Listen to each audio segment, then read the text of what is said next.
संघ ने प्रस्ताव पारित किया इस पर। आप प्रस्ताव देख लीजिए कि अगले 50 वर्षों के बाद कितने युवा हाथ काम करने के लिए चाहिए, वो ध्यान में रखकर अपने नैसर्गिक संसाधनों की सीमितता ध्यान में रखकर एक लंबे समय के लिए जनसंख्या नीति एक बननी चाहिए, नेशनल पॉपुलेशन पॉलिसी, उसको समान रूप से सभी पर लागू करना चाहिए। संघ का प्रस्ताव पहले से उसको आप पढ़ लीजिए। तो यहाँ रुकेंगे अभी, ठीक है सर? एक मिनट सर, मेरा सवाल ये है कि भारत पूंजीवाद की तरफ आगे बढ़ रहा है और भारत की जो संपत्ति है कुछ सीमित लोगों के हाथों में जा रही है, तो क्या संघ इस पर सहमत है? कृपया, हम सबके मन में बहुत सारे सर अभी यहाँ रुकेंगे भैया। सबने काफी जगहों पे सर बुलडोजर भी चला है सर। उत्तर प्रदेश सरकार मदरसों का सर्वे करवा रही है, क्या लगता है? आप सबको धन्यवाद। अभी आप संघ के आमंत्रण पर सब लोग आए हैं, आप सबको हार्दिक अभिनंदन धन्यवाद करते हैं। और इस प्रेस वार्ता के पश्चात आप सब लोगों की भोजन की व्यवस्था भी की है। भोजन करने के पश्चात जो है हम सब जा सकेंगे। ऐसा भोजन ग्रहण करने के लिए निवेदन करते हुए इस प्रेस वार्ता को संपन्न।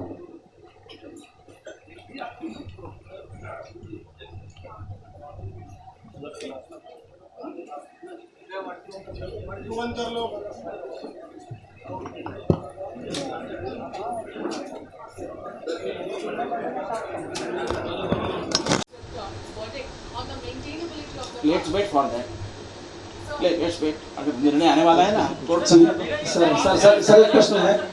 सर एक मिनट, एक दो बस दो लोग पूछो। मैं एक प्रश्न पूछ रहा हूँ सर। मैं सत्यप्रकाश जी मीडिया से। आपने कहा कि जो भारतीय विद्यापीठ है उसमें हिंदुत्व की पढ़ाई को लेकर बातचीत चल रही है, लक्ष्य और उद्देश्य क्या होगा इसका अगर बातचीत हो गई? हिंदू स्टडीज की पढ़ाई भारत के बाहर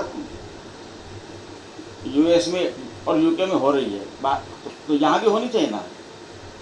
हिंदुत्व के बारे में सही जानकारी क्या है, जो जानना चाहता है उसको वहाँ पर पढ़ने की व्यवस्था। सर जो ग्रामीण अर्थव्यवस्था की बात आपने कही और गोधन की बात कही, छत्तीसगढ़ में गवर्नमेंट है, उसका दावा है कि वो सब काम कर रही है जो आप लोग चाहते हैं, और आप लोग को आमंत्रित भी किया है कौशल्या मंदिर दर्शन करने आने के लिए। सर मेरा एक सवाल है हाँ जल्दी पूछ लीजिए, दो लोग पूछिए बस, 1 2 पूरा करेंगे। जनसंख्या नियंत्रण दो कह, लेकिन आप आगे बढ़ रहे हैं। नहीं, दो लोग हैं। कौन दो पूछेंगे? ये और उसके पीछे वाले, बस 2 लोग। आप प्रश्न पूछे नहीं आपने, तो जानकारी दी है। क्या पूछा आपने? किसको आमंत्रित किया है? कहाँ भेजा आमंत्रण? कहाँ भेजा आमंत्रण? तो आमंत्रण कैसे भेजते हैं? मतलब आप लोग के पास आमंत्रण नहीं आया? मेरे पास तो नहीं आया।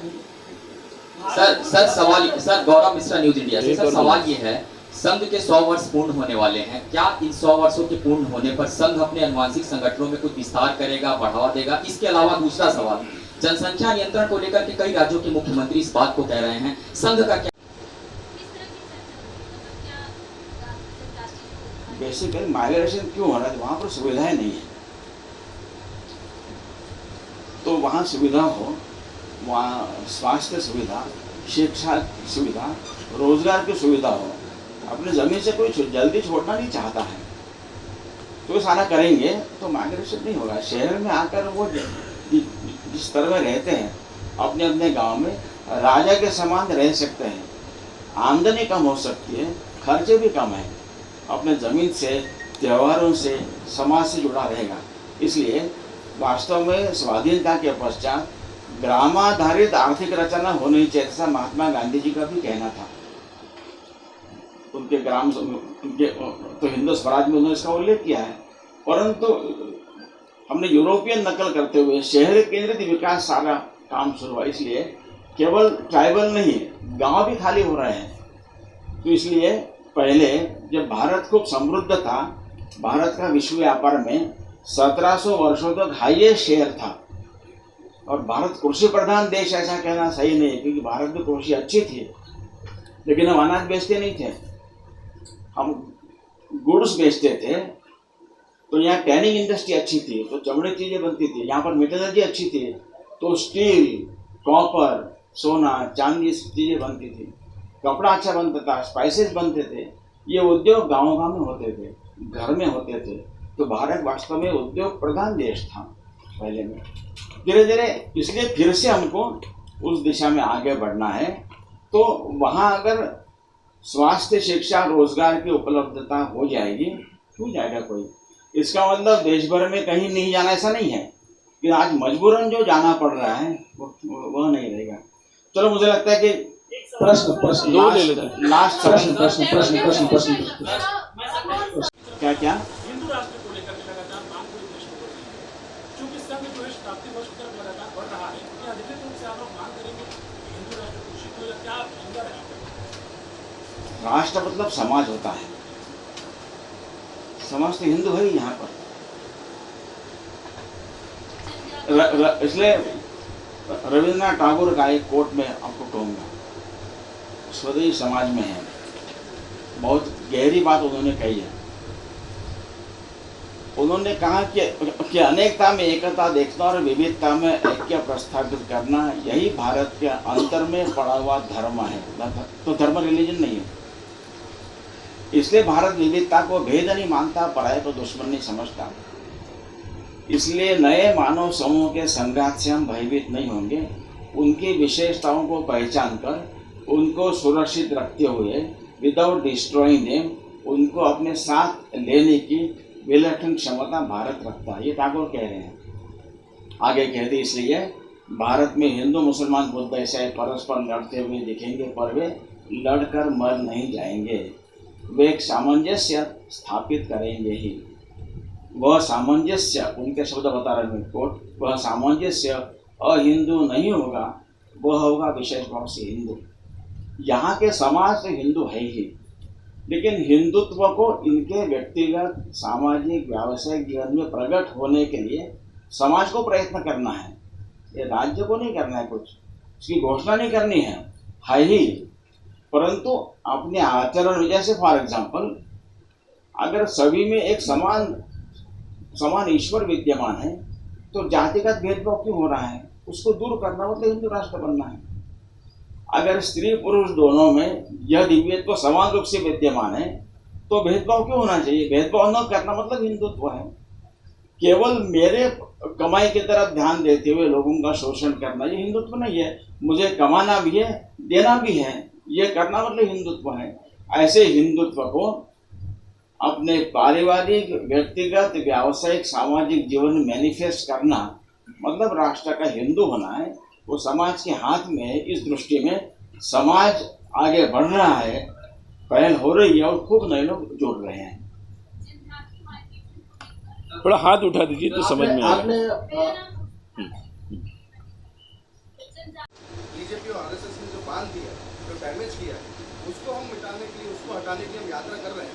तो उन्होंने फोटो डाली और फोटो में तो ठीक है भैया, ठीक है भैया। ऐसा है कि एक तो हेट्रेड से आप जोड़ना चाहते हैं क्या? हेट्रेड वो पाल रखे हैं बहुत पहले से, और उनके बाप दादा ने भी संघ का बहुत तिरस्कार किया, अपनी सारी ताकत के साथ संघ को रोकने का प्रयत्न किया। दो बार भी बिना कारण प्रतिबंध लादे गए, संघ रुका नहीं है, लगातार बढ़ते रहा है। संघ क्यों बढ़ रहा है? तो संघ के पास सत्य सिद्धांत है। सिद्धांतों लेकर जीवन भर चलने वाले व्रतस्थ ऐसे कार्यकर्ताओं की पीढ़ी उसके लिए आवश्यक त्याग, परिश्रम, बलिदान करने वाले लोग तैयार होते रहे हैं और समाज का सहयोग खूब मिलता रहा है, लगातार मिलता रहा है। ठीक है, इसलिए इससे भी उनका हेरिटेज ध्यान में आता है। तो क्या कहना उसके बारे में, कुछ कमेंट करने लायक भी वो सारा चित्र वगैरह भी। अब संघ का गणवेश बदला ये भी उनके ध्यान में नहीं है। ठीक है, मतलब ऐसी उनकी स्थिति है, उसके बारे में नो कमेंट करना अच्छी बात है। कुछ अच्छे प्रश्न पूछे सर एक करके करिए। इधर से शुरू करता हूँ। होलिस्टिक थेरेपी ये सब साथ मिलकर, क्योंकि भारत का विचार होलिस्टिक है, आइदर दिस और दैट नहीं है। तो यह भी वह भी, उसको मिलाकर समन्वय कैसे साधना, इस पर बात चल रही है। न्यायालय में भारतीय भाषा में कामकाज हो, नहीं तो उसको पता नहीं चलता ये वकील जज अंग्रेजी में क्या बोलते हैं। कम से कम उसको पता चले मेरे बारे में क्या चल रहा है, तो जजमेंट भारतीय भाषा में हो। जनजाति का माइग्रेशन रोकने की दृष्टि से क्या पहल हो सकती है, ऐसे ऐसे बहुत विषय है। मैं तो संक्षेप बता रहा हूँ। ऐसे तो भारत का भौतिक आर्थिक विकास के साथ साथ भारत का स्वत्व भी साथ चले, इसके लिए प्रत्येक क्षेत्र क्या क्या करेगा, इस पर यहाँ पर चर्चा हुई है। आगे लोग काम करेंगे। ऐसे एक थोड़ी संक्षेप में जानकारी मैंने दी है। बाकी संघ कार्य तो लगातार बढ़ ही रहा है। बीच में पैंडेमिक में थोड़ा सा हमारा काम थोड़ा स्लो हुआ था, शाखाएं बंद हो गई थी। लेकिन जुलाई 2019 में जब काम फुल फ्लेज चल रहा था, उसके तुलना में अभी हम लोग जुलाई 22 में जो है हमारी अखिल भारतीय बैठक हुई, उसमें शाखाओं में वृद्धि भी हुई है, विस्तार बढ़ा है और नए लोगों का संघ में जोड़ने की उत्सुकता ईगरनेस वो बढ़ रही ध्यान में आता है। जिनको सीधे संघ शाखा में जुड़ना है, कहाँ मिलना, किसको संपर्क करना, जो नहीं जानते हैं, ऐसे युवक संघ की वेबसाइट पर जॉइन RSS के माध्यम से अपने रिक्वेस्ट भेजते हैं। तो 2017 से 2021 तक 5 वर्षों में एवरी ईयर करीब 1.25 लाख लोगों की रिक्वेस्ट वहाँ पर वेबसाइट पर आई है। और अभी जो 2022 के पहले 8 महीनों में ये रिक्वेस्ट करीब 89,560 है, करीब 90,000 है। जो लास्ट ईयर कॉरेस्पॉन्डिंग 8 महीने की करीब 70,000 थी, तो 20,000 की वृद्धि ध्यान में आ रही है। ये एक संघ को जानने की, संघ के साथ काम करने की, सेवा करने के लिए साथ आने की उत्सुकता बढ़ रही है, यह भी ध्यान में आ रही है। तो संक्षेप मैंने जानकारी बताई है। कुछ आपके प्रश्न हो तो पूछ सकते हैं।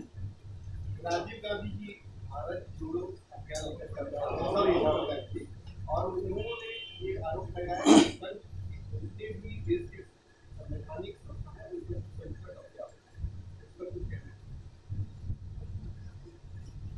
ऐसा है कि भारत को जोड़ने का काम कोई भी